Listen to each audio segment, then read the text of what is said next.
Ladies and gentlemen, boys and girls, please lend me your ears. You are now officially tuned into the audio assault known as Pop Culture Victim. We're your hosts, Seth the Tennessee Machine Trivet and Jordan the Longbeard Lowry. Okay. And we're here to take you on a musical adventure that will pleasure your eardrums. And now that the introductions are out of the way, without further ado, the Golden God himself, he used to be blue, but now he's green, Jordan the Longbeard Lowry. Okay. I mean, you'll need that back. I know. I don't know why I threw that. So this is a new thing that we're starting. Each week, I will give Seth an album to listen to. Seth will give me an album to listen to. We'll listen to that album. We're going to rank it on a scale of 1 to 10. The person who is listening to the album is going to list what they liked, what they didn't like, what their ranking was, things they would have changed, favorite lyrics, just things like that. The person who suggested the album will then give some information about that album to further, I don't know, I guess. In my case, the album that we're going to do first is the album I suggested to Seth, which was Who's Next by The Who. So do you want me to give my notes first, or do you want to do your notes and then I can give you some information after? Well, Mr. Longbeard, you are the expert. Okay. So I'm here and I'm ready. I have notes, but I want you to start it out. You want me to start? Yes, sir. All right. You know a lot more about these guys than I do. So, let's see. So The Who is my favorite band. If I had to pick an all-time favorite band, it would be The Who. Can I just say, Yeah. before we go any further, when you recommended this album to me, I didn't even know the World Health Organization made music. I know, man. I remember when the thing that shall not be named because YouTube will demonetize it. Whenever I heard anything about it on the radio or the TV, they would always say, The Who recommends blah, blah, blah, blah, blah.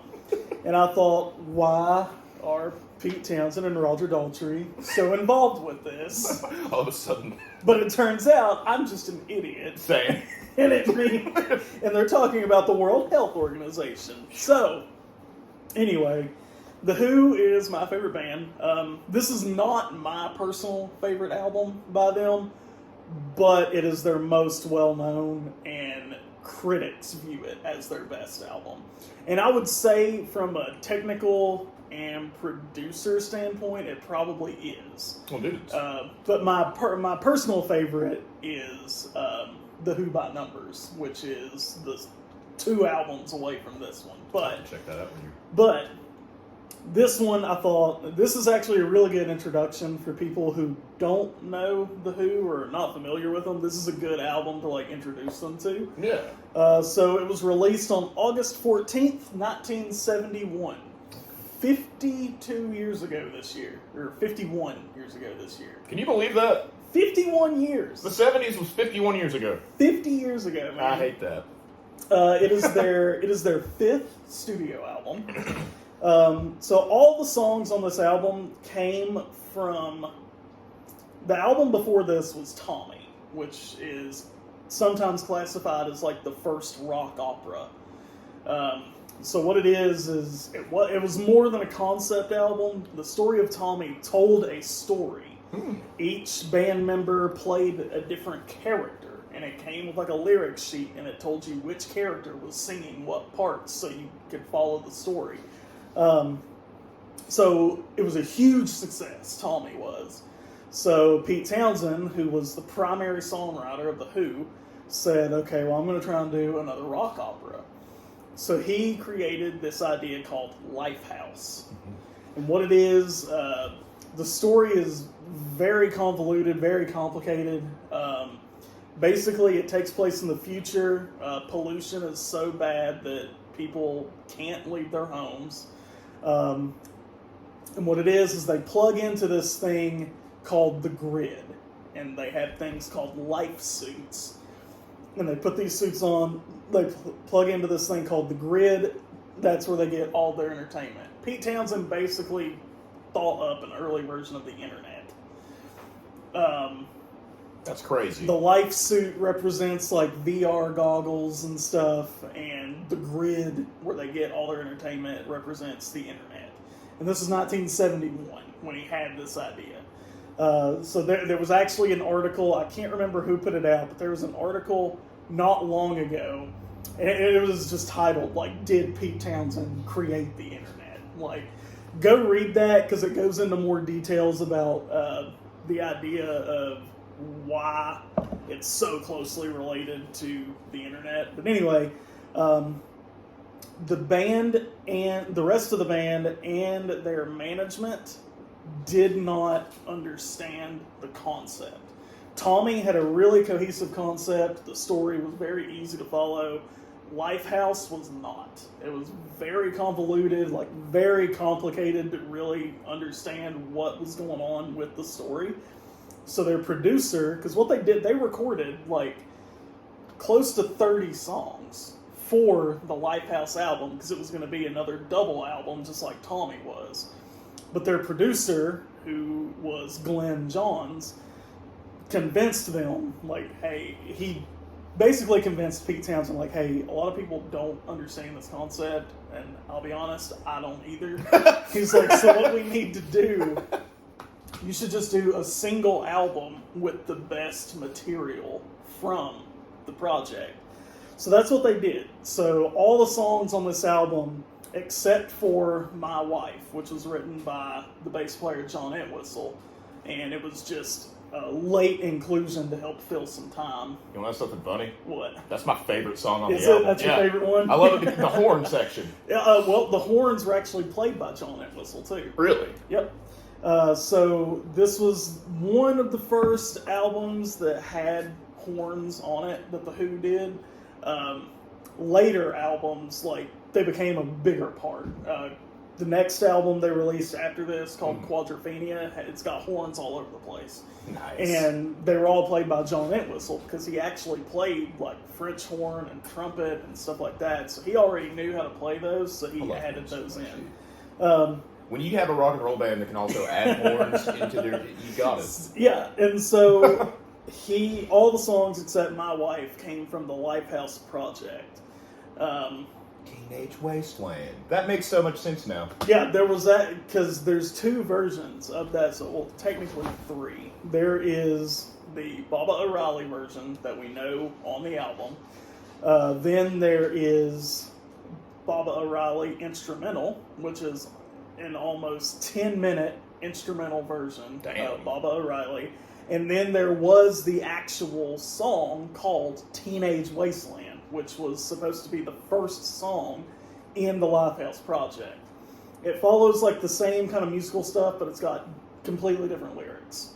So everyone knows Baba O'Reilly as Teenage Wasteland, but that's only because it says it toward the end of the song.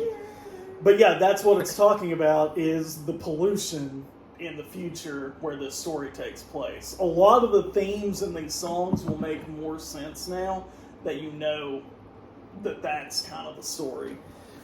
Mind blown right now. And so this is also one of the first major rock records to use synthesizers, like, at the forefront. A lot of bands had already used synthesizers at the time, but it was like kind of like background and like overdubbed. Like, this is one of the first albums that the synthesizers were out front. Like, it starts out with a 30-second synthesizer intro before you hear anything else. That's the coolest part. Is it starts like that, dude, and it ends like that. Yeah. Like, the ending is... And so, the way that they figured out which songs would be the best to include on that single album was the band held free concerts. Dude. And played all of the Lifehouse songs, and whichever one's got the best crowd reception, those are the ones they included on Who's Next. That's fucking genius. So, this is also the time that Pete Townsend's alcohol abuse started during the writing of this record. And he would not be completely sober until 11 years later in 1982. Oof. he was already doing drugs at this time, but this is when he really started drinking heavily. It's reported, I don't know how true it is, but it's reported that during the writing and recording process, he would drink up to a full bottle of brandy within like an hour. Like multiple bottles of brandy a day. Oh, man. Just getting through it. How is his pancreas functioning? How is he still alive? Yeah, Rex Brown got pancreatitis from that shit. So, Crazy. So due to the sour reaction from the rest of the band and their management about the Lifehouse project, it kind of led him to like a nervous breakdown, which led him to the drinking. Yeah. He did get over it fairly quickly, though, once he realized that the fans really enjoyed it. Like, even the songs that didn't make it on Who's Next that were part of Lifehouse, the fans just enjoyed whatever they threw at them. Yeah. So that really helped him get through it. Like, okay, like maybe... The people are happy. I'm happy. Maybe my management doesn't understand it, my own bandmates don't understand it, but the fans seem to. And that's all he cared about. Well, that's a good thing. So The fans are where your bread and butter is. And so we also talked to you a little bit about this was Talk about you. this is when the Glenn Johns, who was the producer of the album, he created the surround sound drum recording technique, where he would place microphones all around the drums and above the drums when Keith Moon was recording his drum parts. That's why the drums sound so full. Like butter. And so that is a common technique in recording now, but at the time it was not. So it was very, like I said, you would have like one or two guitar tracks, then you'd have the bass track, and then a vocal track, and then you would have like 7 drum tracks that had been separately recorded from 7 separate microphones at the same time, and then spliced together to make one, and that's why it sounds so full.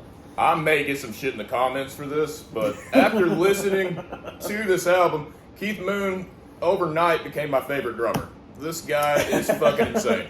Or was fucking insane. I don't think you're going to get a lot of shit because most rock fans, when they talk about drummers, the top 3 that they talk about are John Bonham from Led Zeppelin, Neil Peart from Rush, and Keith Moon from The Who.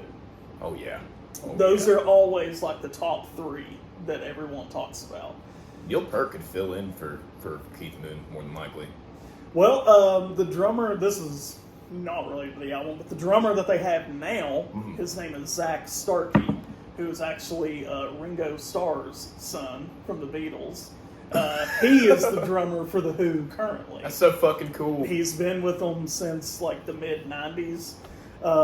Funny story though, Keith Moon bought Zach Starkey his first drum set and taught him how to play. Could you imagine? Because Ringo Starr and Keith Moon were really tight in the 70s. I couldn't imagine, like, you know, somebody just shows up of that stature and they're like, hey kid, here to teach you how to play drums. What? Yep. What? And apparently Ringo didn't want his son to be in the music industry because all the shit he had seen with it. But of course he's not going to say, like, I mean, if that's what you really want to do, I'm not going to fucking stop you. But yeah, so whenever Keith Moon bought Zach Starkey the drum set, Ringo Starr was like, what the fuck are you doing? Anyway, so Won't Get Fooled Again, the song that ends the album. So tasty. It is the 3rd longest song recorded by The Who. The longest one that they've done is a song called Underture from Tommy, which is 10 minutes and 9 seconds. And then the second longest is a song called Dr. Jimmy from the album after this one, Quadrophenia. Dr. Jimmy is 8 minutes and 36 seconds. Won't Get Fooled Again is 8 minutes 31 seconds. Wow. Yeah, so I mean it's just barely the 3rd longest. Now they have longer songs, like if you listen to like live or even like in studio recordings.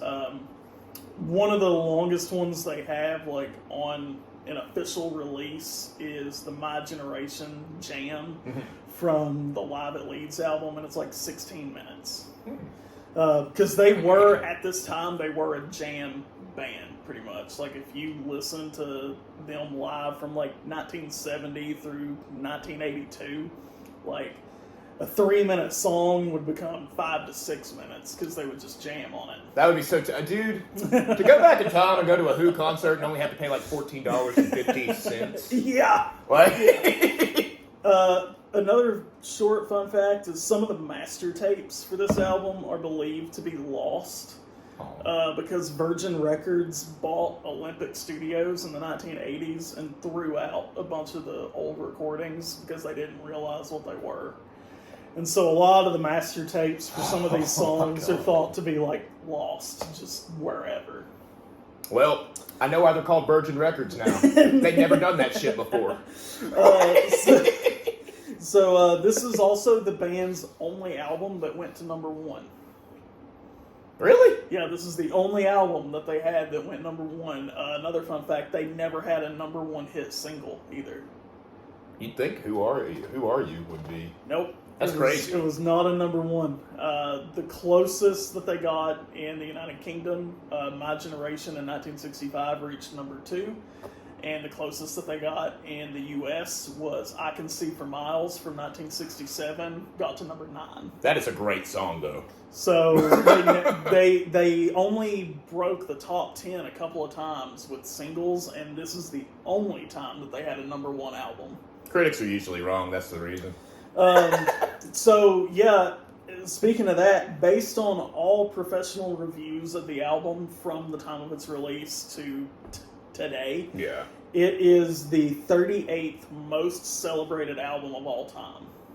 Well, at least they got that right, I guess. So, I mean, and think about that. Not best-selling, not not best-selling. It is the most celebrated. So that means reviews of this album compared to reviews of every other professionally reviewed album, this is the 38th best reviewed album of all time. So that's crazy. So this also features the classic lineup of the band: Roger Daltrey on vocals and harmonica, Pete Townsend on guitars, synthesizers, and piano, John Entwistle on bass and horns, and Keith Moon on drums and percussion. And then also you have John Entwistle singing on My Wife, and then you have Pete Townsend, who sings co-lead vocals on Bubba O'Reilly and Bargain, and The Song Is Over, and lead vocals on Going Mobile. And so the last thing I'll talk about is the cover art. So the cover art features the band after they have urinated on a slag heap. Are you serious? In the middle of nowhere, yeah. So that's where the title "Who's Next" comes from. Because if you look at the album cover, they're all zipping their pants up, and if you look, there's like 4 piss stains on the rock thing that they're all standing by. So that's literally what it is. It's like "Who's Next," and so doesn't get much more rock and roll than that, you know. So the early idea of the album cover, there were 2 other ideas which they both are terrible, and I'm glad that they went with this. One idea was it would show them pissing on a Marshall stack, like Marshall amps. It would show them pissing on that, and then when you opened like the gatefold of the album cover, it would have an obese naked woman, but it would have their faces where her genitalia would be. And that's terrible. I'm glad they didn't do that. The other thing that they thought about was Keith Moon dressed in drag and wearing a wig with a whip. And it would be called "Who's Next?" And I kind of like that one. It's funny. It's definitely funny, and it's definitely better than the Marshall stack. I just don't think it would have. Woman. I don't think it would have sold at that time. It wouldn't. It would not have sold at all because people were not very open to things like that. But they did do a photo shoot of Keith Moon with it because that's what they were going to go with for a long time. So they have the photos. They have the photos on the 1995 remastered edition of the CD. So when you open the CD and you take the CD out, the picture underneath the CD tray is one of the pictures of Keith Moon and drag. So that was going to be the album cover. But the one they chose came by accident. They were the whole band was traveling somewhere, and Keith Moon and John Entwistle had to pee really bad. Yeah. So they saw that slag heap like in the middle of nowhere, and they all went and peed on it. And one of their guitar techs was with them, and he was like, "Dad, I think I have an idea." And so he took that picture, and apparently Pete Townsend did not have to pee at the time, so they got a bucket of water and like poured it on there. And then they took that picture, and that's what became Who's Next. That's pretty badass. Ultimately, like I said, I'm glad that that's what they went with instead of the Marshall Stack and Naked Woman. And although I would have enjoyed, Keith Moon and Drag because it's funny. It is funny. I'm glad that they went with the iconic art that they have now. It's not funny because it's drag. It's funny because it's Keith Moon. Yeah, it's just funny. In drag. Yeah, it's just funny because of who it is in drag. If it had been just like a regular woman or just any guy just like cross-dressing, it wouldn't be as funny. But just knowing that it was Keith Moon, that's what makes it funny. Because it makes sense that it was Keith Moon. But now that we're almost 20 minutes in. Oh, hell yeah. These were going to be long, bro. So that's just some facts about the album that will hopefully give you some more insight as you look at your own notes now. Oh, yeah. So what are your notes? I've talked enough. Well, to be honest, whenever we start with the first track, Baba O'Reilly, it's one of those songs that I feel like you could hear a million times because you literally have probably heard it a million times without even realizing it. It doesn't get old, though. It's like, this is fucking solid. This is a solid song. And, let's see. The keyboard in the beginning was the perfect choice to build up the song, in my opinion. And a little towards the end of the song, when all the other instruments are dying down, and that keyboard riff, or whatever you call it, kind of creeps back up and brings everything to a screeching halt. Yeah, I heard... Fucking amazing.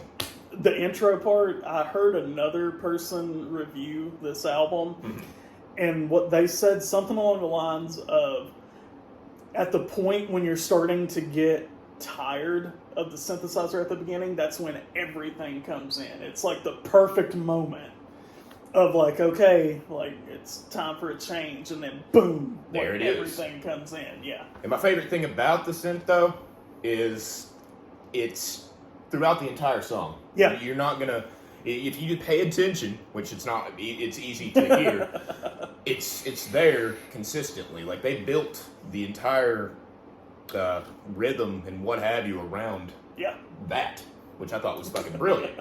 And like I said, the title to the beginning, the first track, and the ending track, I like how the album pretty much ends how it starts. Yeah. With synths. It's fucking beautiful. But, Bargain. I got to give it my rating on Baba O'Reilly. Okay. That is going to be a solid 10 out of 10. Okay. And before I go any further with these ratings, it's going to be kind of hard, like I told him in the beginning, for me to give anything lower than a fucking 7. I didn't give anything. Yeah, like seriously. Because this album's just that good. Like, if you haven't heard it, listen to it. If you like music. Most people do. All right, so we got Bargain. I found it to be a pretty clever song, first and foremost, just due to the fact that it's kind of like he's listing off all this shit he would do, and it's awful shit, like it's horrible, but at the end of it, he doesn't care, because, it's like the best bargain that he's ever had to get to be with that lady. Yeah, this is also one of the only, like, straight-up love songs that they've kind of written.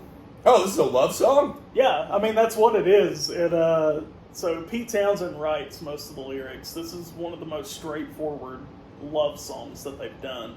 Because I mean, like you said, all it is, it's listing off all this shit that the guy would go through, but he would still be happy if he had her. Exactly. Going through all that. So that is a love song. Well, I'm going to eat my words later on in that case, because in one of the songs I reviewed, I said, well, if the Who can make me like a love song, they've done something right, because I fucking hate love songs. But I gave this love song. But it's also not a typical. It doesn't sound like a typical love song. I gave it a. Let's see. Where did it go? Are we talking about Bargain? Yeah. Okay. Let's see. Oh, 8 out of 10. 8 Okay. out of 10. And the reason I gave it 8 out of 10 is I see it as a strong song that helps build the album, but isn't really the highlight for me. It didn't really, like, you know what I mean? It was good, but it wasn't like, I'm not going to, I did go back and listen to it about 3 or 4 times. But. Me personally, I think the ending drags a little bit too. Yeah. The thing, though, about this song is it does transition well from the first track. Yeah. It transitions very well. It feels like it fits. So whenever they were mixing this stuff, they were making sure that it made sense, it seems. Love Ain't For Keeping. This is what I was talking about. This might be the only love song I like, unironically. That's a quote from me. Fair enough, yeah. This album contains 2 love songs, if you count Morgan as one. And that is the most that they've ever had on an album. And so, there's also another version of Love Ain't For Keeping that you should listen to. It's actually got Pete Townsend on vocals, and it's like 5 minutes long because there's just a shit ton of guitar solos. But this is the one they chose for the album, because the other one that's released, it's like just a jam that they were doing in the studio, and it actually had, do you know the band Mountain that did Mississippi Queen?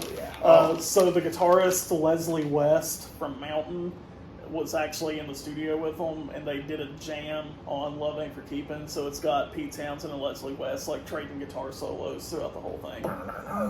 Sorry. We'll listen to that after this because it's not like part of the actual album. They did the acoustic version. But anyway, go ahead. Trying to figure out, let's see. So basically, whenever I gave this a 7 out of 10, the chorus is really catchy. It's worded really well. Yeah. I enjoyed it. It's an awesome track. Don't get me wrong. It's just the only song on the album I didn't really see myself like replaying over and over. You know, like every other song, I literally ran into the ground. It's almost like an interlude because it's just a little over 2 minutes. Yeah. It's kind of what I said. In my opinion, it's the perfect filler song. Yeah. Brings the mood down to a more mellow tone, which keeps a balance to the album. Yep. Plus, if you can make me like a love song, once again, you're a musical genius. And then we have My Wife. Which is your favorite? My favorite song on this album, which is apparently, it was just a filler song, right? Well, John Entwistle had written it for a solo album that he planned to record, and they needed to fill out some more time because all the other songs that they had from Lifehouse were either too long or too short to actually fill the amount of time. So they needed just like a 3.5 minute quick song. So John Entwistle was like, well, I've got one that I've written.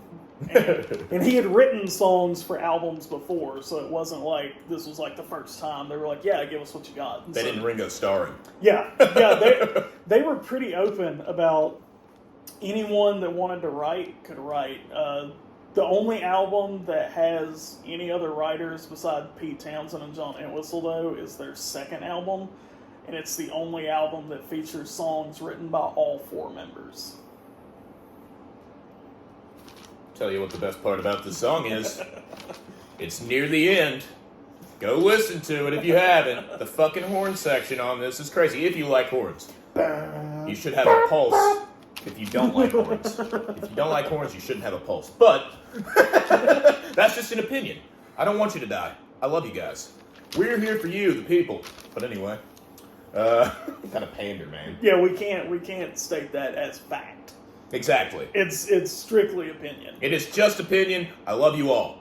We'll have a warning at the beginning that this is just our opinion. Exactly. Because remember, I do want to point this out since we're going to be doing this. I would like to say, if you have a different opinion, that's fine.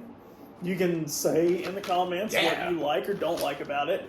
But just remember to be respectful to us and to others that may comment, because we all hear songs differently. Music is very subjective. We all hear these things differently. There's some of us that will love it, some of us that will hate it, some of us that will say, if it comes on, I won't change it, but exactly. I'm not going to seek it out. So just remember, this is all our opinion. And that's the most fun part about it, is that it's all subjective. that was my favorite part about the idea, honestly, whenever Yeah. whenever I was sitting here thinking about it. It's all subjective, and I feel like it could really get people that are viewing this a chance to actually, Yeah. communicate. Like later on down the road, we could get them to give us albums or Yeah, you guys can comment. we will still do like the suggestions to each other, but if you guys have albums that you want us to both listen to, By all means, yeah, just let us know. just do it, because we want this to be I don't know how you feel about it. I didn't talk to you about this part. I wanted it to be a little bit more interactive with the people. Yeah. Because, we are talking to the people. But anyway, You guys. You, number one.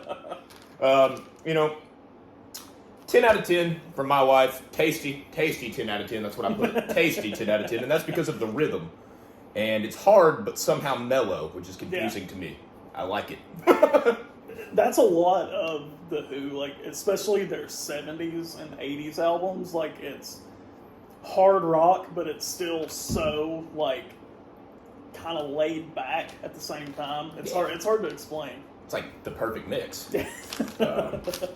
Getting in Tune, that's the next track. I love the piano, first and foremost. I love the instrument, the piano. I can listen to the piano all day. So, honestly, I'm going to love this song. I'm going to love the song. The melody is beautiful. Pete may be an angel. I mean, he just has that voice, man. He doesn't sing on that. That's Roger. Oh, really? Yeah, so... Roger may be an angel. Yeah, Roger Daltrey sings that song. Because he has a beautiful voice, man. I don't say that lightly. I mean, it's just... it was a great performance on the album. And what stands out to me the most, though, is the damn bass. Yep. Like, the dude's... It's a mellow song the whole way through, but the dude's fucking doing, like, gallops. That's one cool thing about that song. It doesn't really have like a bass part or a guitar part. It's just bass gallops and like little guitar riffs here and there. Like that's what makes that song special. I was like, what the fuck? Yeah, because you don't expect that. You really don't. Like, and I don't expect... Literally, I know that this may sound like I'm talking shit because I love music from this era. Yeah. But you don't really hear the bass on a lot of albums from this era. You don't really hear a lot of, like you're saying, they were the first to record this way. Yeah. So, I mean, you don't really hear a lot of that. They got it perfect. The producer on this was a fucking madman. Let's see here. Well, I got this. See, I even put it right here. That was rare for this era of rock and roll. And once again, whoever came up with the piano sections is a fucking genius. And you should probably take a shot every time I say genius, guys. So if you drink. Pete Townsend is the one that wrote the piano parts. Oh, okay. So 10 out of 10, once again. Going strong. 10 out of 10. These guys probably should win like a title belt or something for rock and roll. But going mobile. You're going to laugh at the description I have for this. All right, let's hear it. Well, would be the perfect song to play at the beginning of a 70s comedy about road tripping cross country. Yeah. I know that's what the song's about, but it really does make me want to drive. Just a gypsy hippie, man. So my favorite part about that song, that's one of my all-time favorite songs by them. Yeah. Pete Townsend sings it, so it gives like a kind of different feel than Roger would have, but also the fuzzed out guitar solo at the end. That's what the guitar, drum, bass solo at the end is the God tier stuff.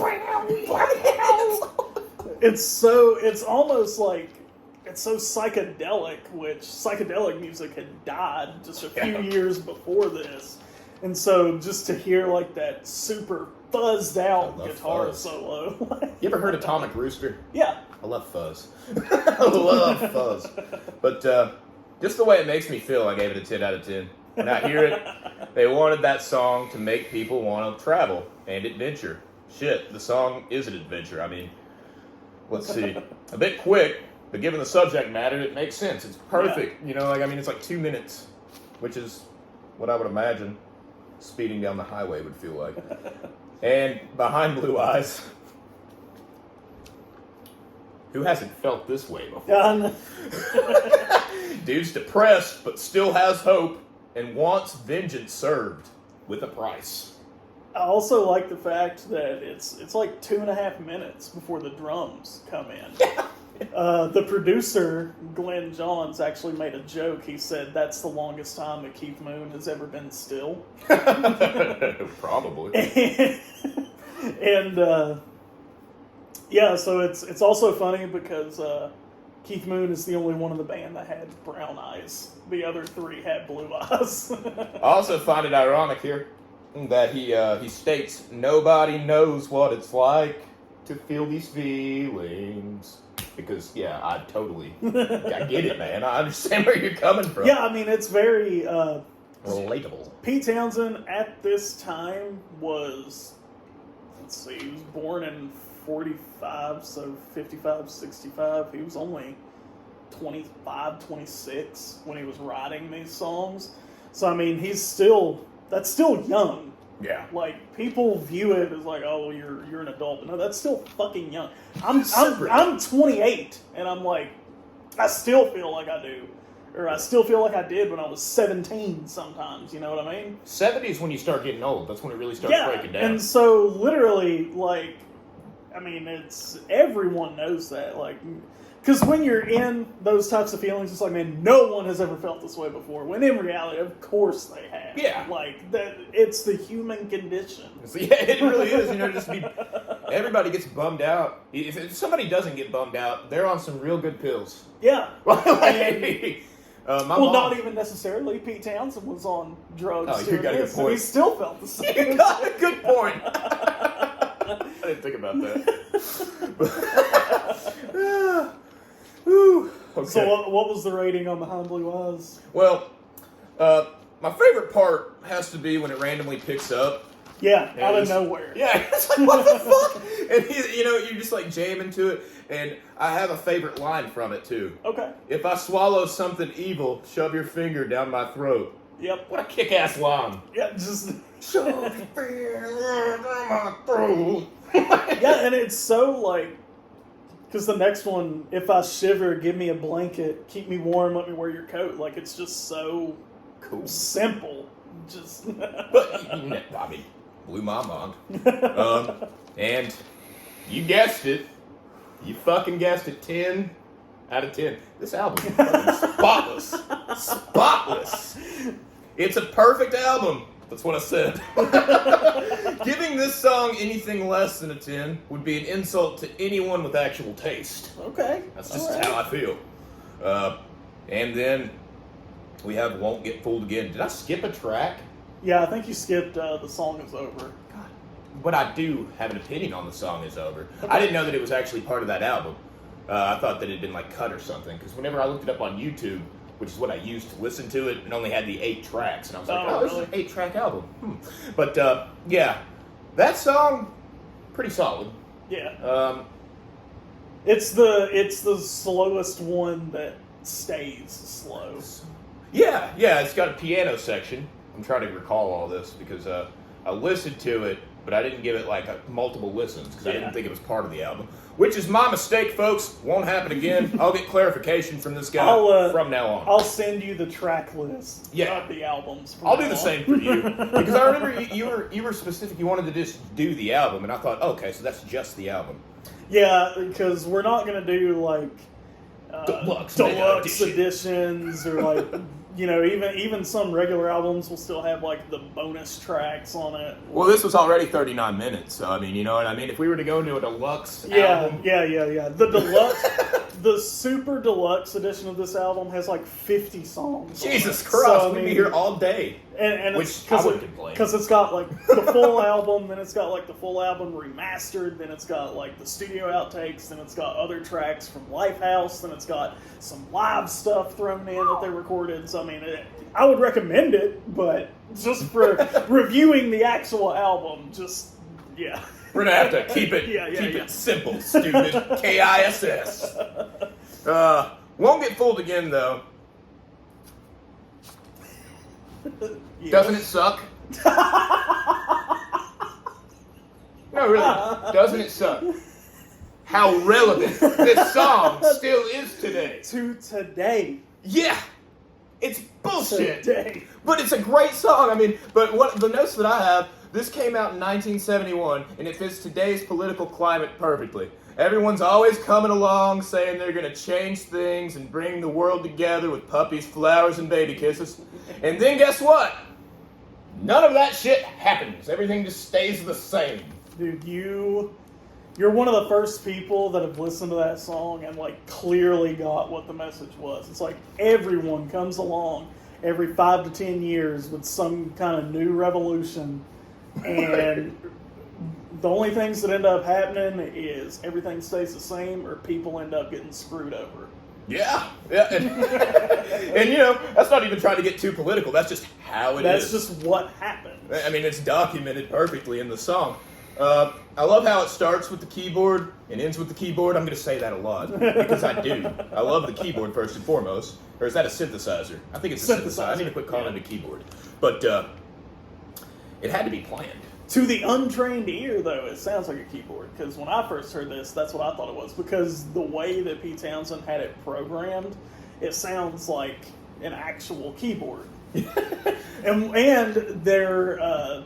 So when they first toured on this album, they used like a backing track of the synthesizer sound because they didn't have a synthesizer or keyboard player. Yeah. But in later tours, they actually had a touring musician called John Bundrick who played keyboards, and he would actually play the parts on keyboards. Nice. Yeah. I also like, it does give a strong message to the working class. A very solid message. Every boss you're going to have is more than likely going to be the same. Just get over it. That line. Just get over it. You're going to just keep fucking working. That is one of my favorite lines in any song ever. Just meet the new boss, same as the old boss. And I'm not even trying to talk shit right now because these people have to make a living too. Yeah. It's just, if you've ever had a boss, you know what I'm talking about. They are not going to complain about the position. They're not going to complain about the things around them. They are going to point to you every time about what you need to do better, and it gets frustrating. It can get frustrating, but you have to keep in mind they're just doing their job. You're just doing your job. There's nothing you can do about it. So what'd you think about the scream? Yeah. I fucking love that scream, man. He means it. Yeah. He fucking means it. That's something that got lost in rock and roll a long time ago. Meaning it. Yeah. That's something that got lost in a lot of things. Professional wrestling, acting, fucking meaning it. Meaning what you're saying. Yep. Because we could be bullshitting right now. Yeah. In a bullshit manner. But if I'm meaning what I'm saying in that bullshit manner, it's believable. Oh, yeah. And I would rather have something believable than something that looks beautiful and pretty, but I can tell is fake bullshit. Oh, yeah, you can see through it. Exactly. I would rather have something real and raw. That's what you get with this. So I'm going to assume you gave this song a 10 out of 10. Yeah. Okay. I did. And I got something to say. All right. About this whole entire thing. I was very close-minded about bands like this for a very long time. Okay. And it was because of punk rock. It's not good to be closed-minded. Punk rock is one of the most closed-minded scenes to be so open-minded. And Johnny Rotten used to say that The Who was terrible, all this stuff, and like he would just drag their name into the ground, so I just wouldn't listen to it because I thought it was just a bunch of corporate rock crap. And then I realized he's fucking jealous because the Pistols never going to get that big. So what started that? It's funny you should say that. What started that sentiment from Johnny Rotten and Sid Vicious toward music like this was actually a meeting that they had with Pete Townsend. So what happened was Pete Townsend was in the middle of writing and recording for the Who Are You album in '77. He was at a bar, got totally fucking wasted, and Sid Vicious walked in to the bar and was like talking to Pete Townsend while he was wasted out of his mind. And Pete Townsend then got arrested for public intoxication because he left the bar and was like stumbling down the street, like, knocking people over and shit. So Sid Vicious was like, well, that's shit. Like, I don't want to turn into that. And so that's sad. that's what started it. And so then the other thing that started it was Sid Vicious didn't recognize who he was at first. And so once he did recognize him, Sid Vicious tried to help him, like, out of the bar and, like, help him get wherever. But Pete Townsend was fucking drunk, so he was just, like, pushing him away, like, no, fuck you, like, I'm whatever. And so that's what started it, was because they met Pete Townsend while he was drunk, and he acted like a drunk person, and that's what started it. And it was basically, they took it as, I don't want to turn into that. I see. They don't want to be... Okay, so that makes a little bit more sense. So it's just, both sides are justified in the way that they felt. Yeah. And I'm still going to have to stand by my statement, though. Very, very... This is... Don't hold a candle to the musicianship of The Who. And that's just due to the fact that fucking Sid Vicious, they didn't even plug his amp in. Yeah. He didn't even really play. But yeah. Bottom line, this entire album, I'm just going to go ahead and let you guys know. Altogether, solid 10 for me. 10 out of 10? 10 out of 10. I'm not... That's a 10-star album. That's probably... And honestly, I'm not going to be throwing those around. It's just, this is the first episode, and this was a great album. What we'll do, a good idea what we'll do, we'll have a playlist on the channel, and what we'll do, every album that I give a 10 to, or that Seth gives a 10 to, we'll add the songs into that playlist. That's really smart. That way you guys can see, like, what albums that we did. Yeah. It'll be fun for you. You can get interactive with this. Yeah, that way if you guys haven't heard these albums, it'll be like, oh, well, these are the ones that they rated 10 out of 10. And like Seth said, it probably won't be, I mean, of course, as we do this more and more, there will be 10s added to it, but that's not a number that we're just going to be throwing around. So yeah, I don't mean to be that way. It's just, this was really good. I'm not even going to make it, excuses or anything, but... But... so this was the first episode, and since I suggested this album, I'm going to suggest another one, and then on the episode where we talk about the album you suggested, you'll suggest another one. Okay. So the album I'm going to suggest now is an album that came out just a few years ago in 2020. Okay. It's called I'll Be Fine by a guy named John Lewis. I'll Be Fine, John Lewis. I'm going to write that down. And so yeah, it's called I'll Be Fine by John Lewis. And again, I'll have some information about the album, but I want you to listen to it first. And then when we get together, we'll talk about the information for that album. All right. But who's next? 10 out of 10. We'll get that added to the playlist, and we'll see you all next time. And all you beautiful people, remember, my name is Seth, the Tennessee Machine Trivet. That's Jordan, the Long-Beard Lowry. And we're here for you.